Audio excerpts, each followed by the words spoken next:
Théophile Obenga est un linguiste et historien congolais. Spécialiste de l'Égypte ancienne, disciple de son illustre collègue sénégalais Cheikh Anta Diop, il est l'un des premiers chercheurs africains à déchiffrer couramment les hiéroglyphes et à maîtriser le copte, dérivé de la langue des pharaons. Il a mis en évidence leur parenté avec plusieurs familles de langues africaines.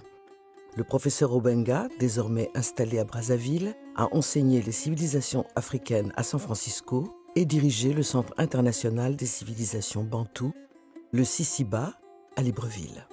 Mon discours s'adresse à l'Afrique, donc ça peut ne pas plaire aux autres, mais je m'adresse essentiellement aux Africains.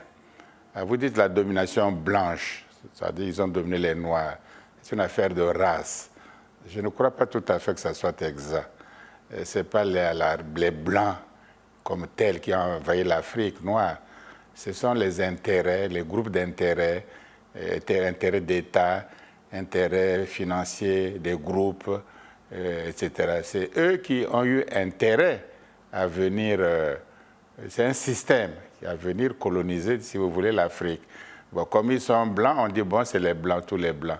En fait, non, il y a des blancs qui se révoltent aussi contre ce système. Donc, ce n'est pas tout à fait l'affaire des blancs. L'Europe, à part le charbon, ils n'ont rien dans leur sous-sol, absolument rien du tout.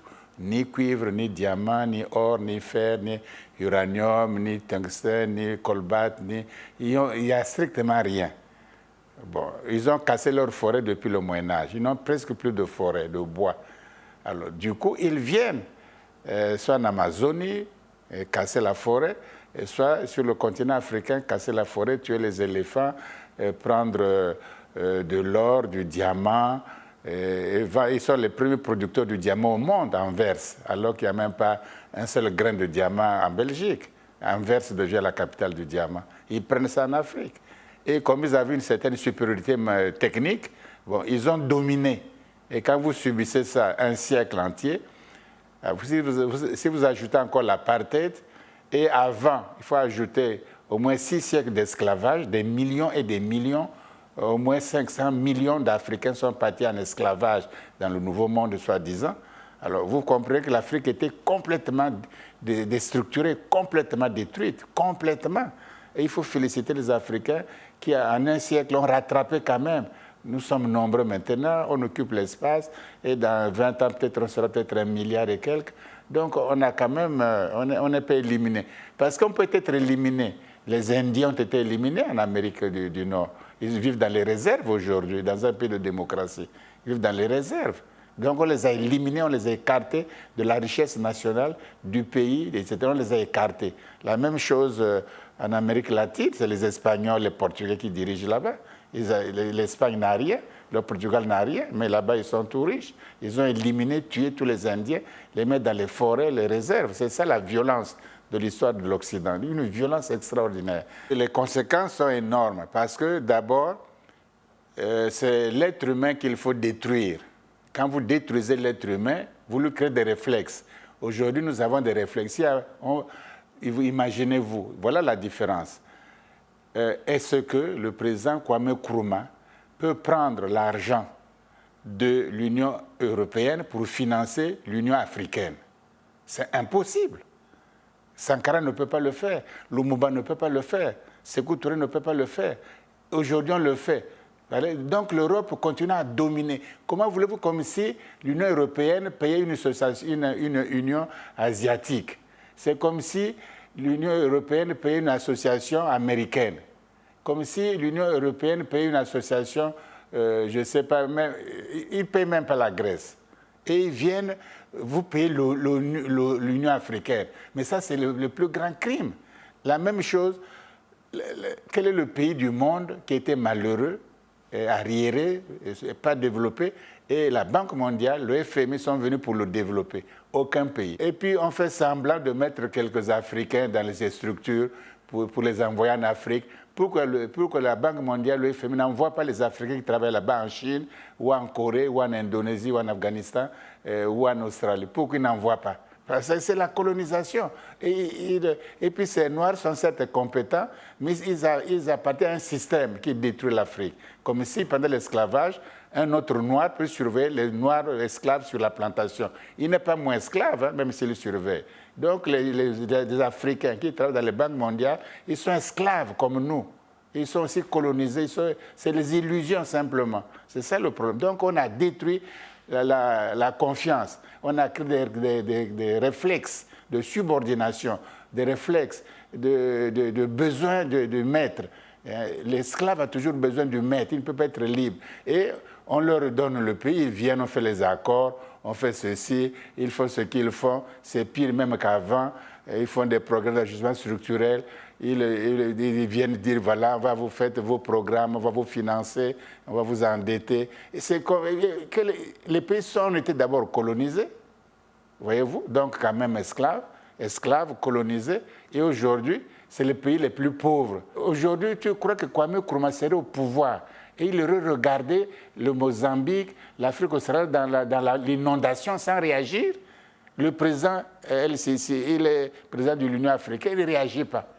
Hein? Aucun pays africain ne réagit. Et c'est des 700 000 personnes qui meurent. Et on ne sait pas. Si c'était, par exemple, aux États-Unis, même les Noirs auraient contribué pour donner l'argent là-bas. Si c'était au Canada, les Noirs auraient contribué pour donner l'argent. Mais leurs propres frères meurent là. Il y a pas de, l'Union africaine ne fait strictement rien du tout de saillant, de visible et d'important. Ils ne se rendent même pas compte là-bas. Quand il y a les petites élections dans un petit pays, l'Union africaine envoie des délégués qui sont souvent corrompus aussi. Mais maintenant, quand il y a l'inondation, des catastrophes comme ça, l'Union africaine n'envoie même personne pour regarder, pour voir. Vous voyez que c'est des structures qui sont manipulées et qui n'ont rien d'africain et qu'il faut souhaiter que ça disparaisse, que d'autres structures, d'autres Africains viennent. Parce qu'il n'y a même pas de patriotisme. Et voilà, le problème, c'est les séquelles. C'est qu'on n'arrive pas à être soi, à avoir confiance en soi. Aujourd'hui, les États-Unis d'Amérique, avant tout le monde, au XVIIIe siècle, ils ont vu clair, les dirigeants là-bas. Ils ont saisi, ils ont eu un idéal. Il faut faire un État fédéral. D'autres ont voulu, d'autres n'ont pas voulu. Ils sont parvenus à faire un État fédéral. Puissance, avant tout le monde, et ils dominent. Les Chinois, après la longue marche de Mao Tse-tung, quand ils ont installé le Parti communiste en Chine, ils ont un idéal. Il faut un idéal, un grand pays, plusieurs milliards d'habitants. On va faire quoi avec ça?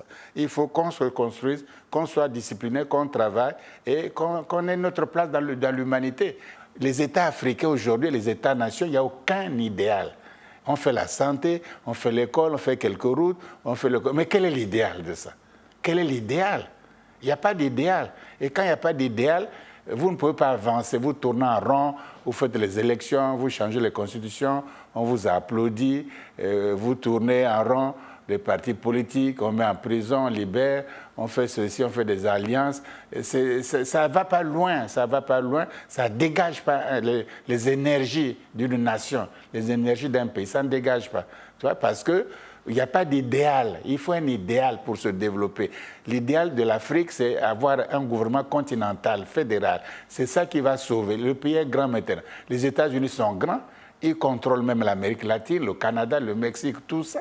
Ils sont puissants. Ils contrôlent même l'Europe parce qu'ils ont l'Alliance Atlantique, etc.